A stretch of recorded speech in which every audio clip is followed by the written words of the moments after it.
Hey everybody, it's Cassie and welcome to my channel. Today I'm going to be talking about the 2017 challenges that I completed this year. I had written down 47, I completed 27, so I thought I did pretty good. The noises you will probably be hearing in the background, I have a bird, I have a dog, and I have 2 kids. So you will probably hear children talking, birds squawking, and a dog walking around the house. To keep track of these challenges, I have written them down in my Bookish bullet journal. These are all the challenges.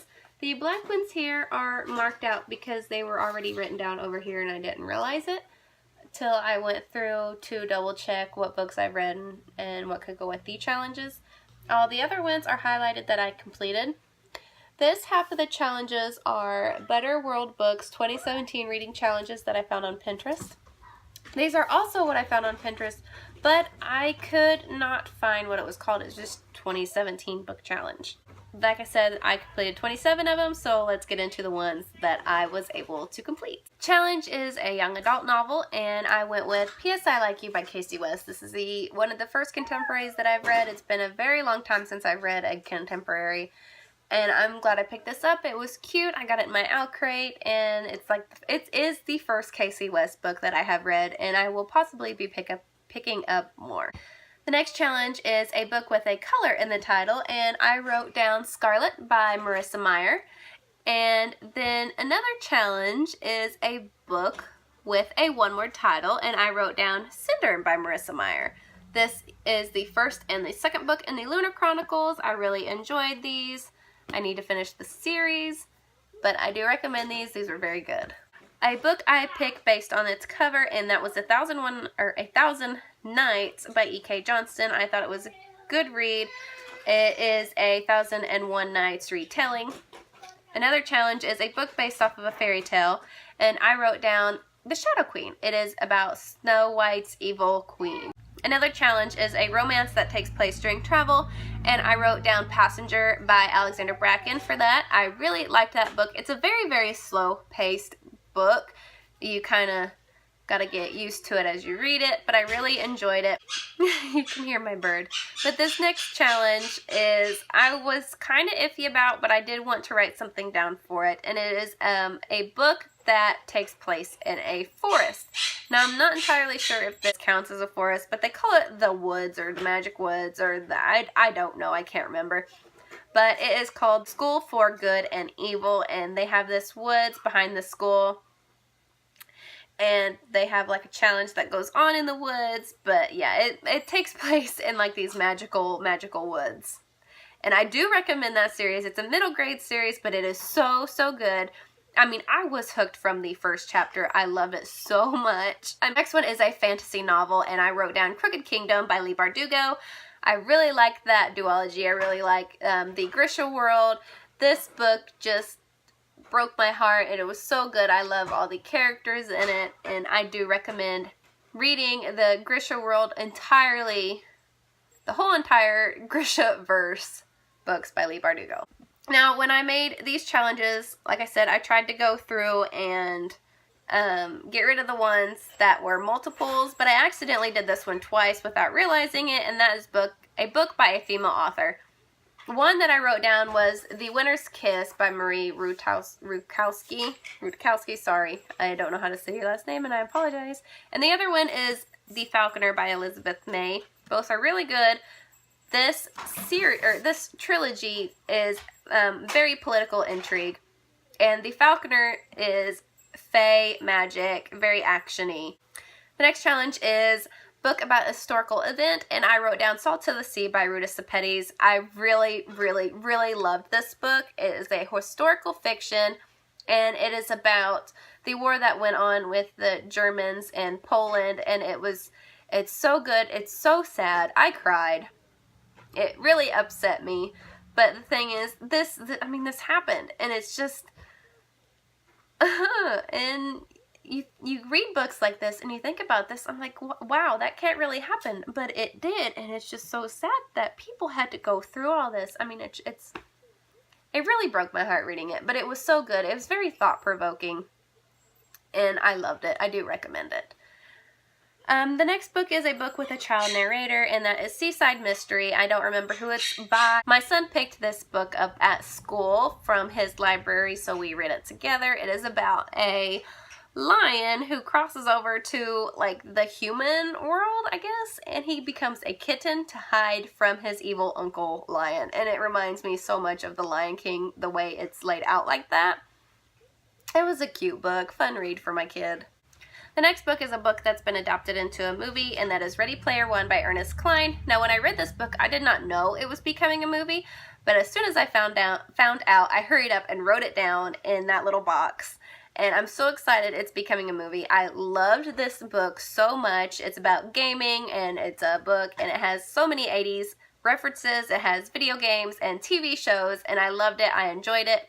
My husband read part of it, but he's not a big reader, so, I mean, just getting him to read it was pretty good. Book over 400 pages. It was A Court of Wings and Ruin by Sarah J. Maas.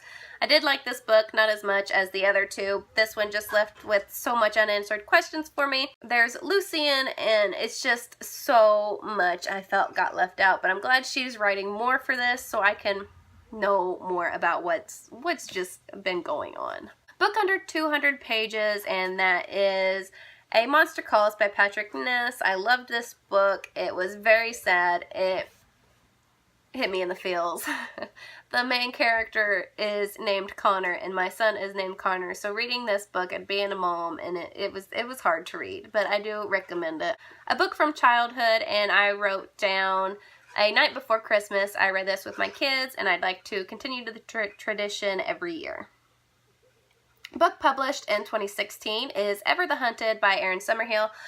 I loved the cover of this book. I love the story, and I can't wait to continue on with the second book.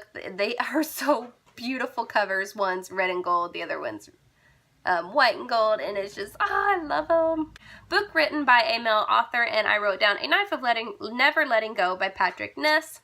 This is the first book I've read by him, and I really enjoyed it. It is a sci-fi novel. It is written very, very weird. The people talk a little differently, and it's just, it takes some getting used to, I will tell you that. It's kind of a slow start. It's kind of aggravating.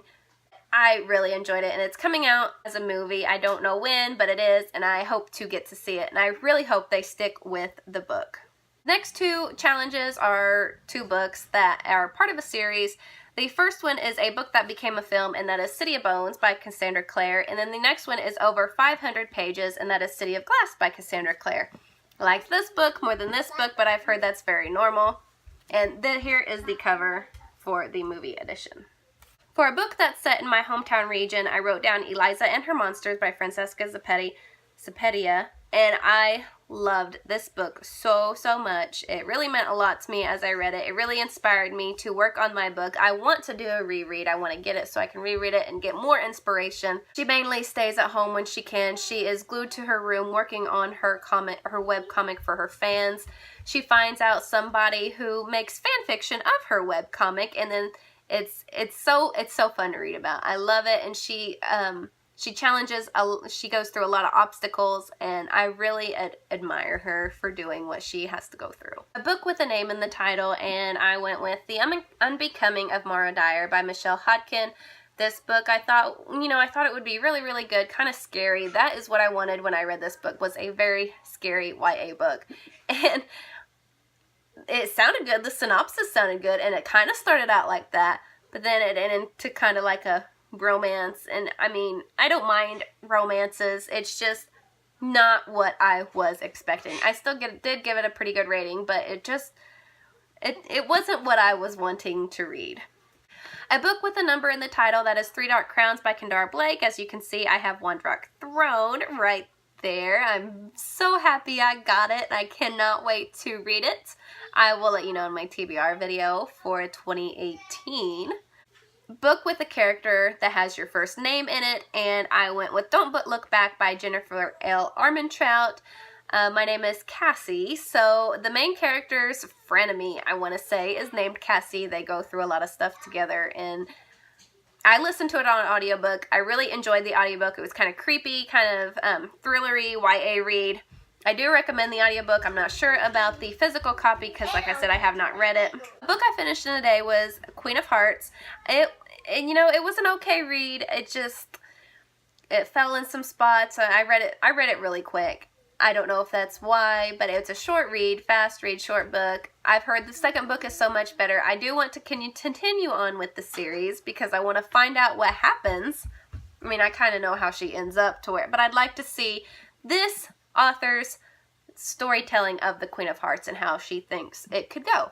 Next one is book someone recommended to me, and that is Illuminae by Amy Kaufman and Jay Kristoff. I read this book while I was on vacation. It is such a fun read. It is so different than what I normally read. It has text messages and faxes, and then it has some pictures in here, if I can find one. Like that. Pictures of the ships in it. It explains where everything's at. And Gemina is the same exact way, and I do recommend both, but the book that someone recommended to me was Illuminae, and I'm so glad they did. I loved it. It was so fun to read. It's a different take on a book that I normally read, and I do recommend it if you like sci-fi. And the last challenge that I completed was to reread a favorite. And for that, I went with A Court of Mist and Fury by Sarah J. Maas. I mainly read this to get ready for A Court of Wings and Ruin. And when I did reread it, I did mark a few pages in it and kind of underlined, highlighted a few things in it. I do want to reread it and go through it again to see if anything else pops out. Alright everybody, that was all of my 2017 challenges that I completed. 27 out of 47. Thought I did pretty good. Hopefully I do better next year. If you did any 2017 challenges, please let me know. If you are going to do any 2018 challenges, please let me know. And if you weren't and you are now, let me know that too. I hope you all have a wonderful day, and I will see you in my next video. Bye.